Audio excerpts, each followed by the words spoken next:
আমাদের তো এখানে আমাদের রিপ্যাক করার আমাদের এখানে আমরা এখানে রিপ্যাক করি।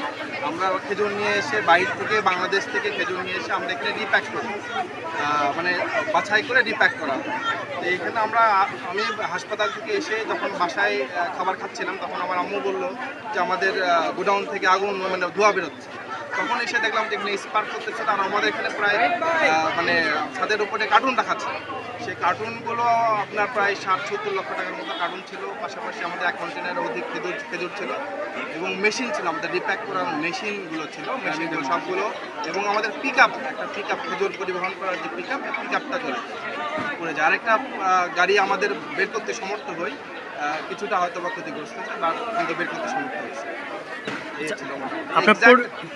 পরিমাণটা আমরা জানা নেই, যেহেতু খেজুরের দাম আমি বলতে পারবো না এখন, তবে অ্যাপ্রক্সিমেটলি 2.5 কোটি প্লাস। আপনার পরিচয়টা একটু বলবেন। আমি ডাক্তার রায়হান, আমি মালিকের বড়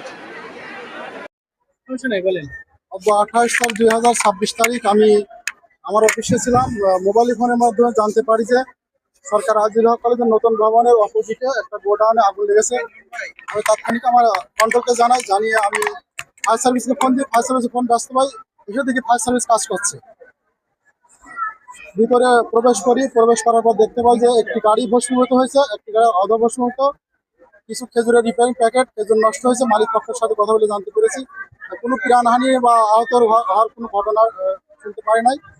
কত পরিমাণ ক্ষতি হয়েছে এটা আসলে ওনারা এখনো বলতে পারছে না, পরবর্তীতে বলতে পারবে। আর প্রাথমিকভাবে ধারণা করা হচ্ছে যে বৈদ্যুতিক শর্ট সার্কিটের কারণে আগুন লাগতে পারে। এখন আগুন নিয়ন্ত্রণে আছে।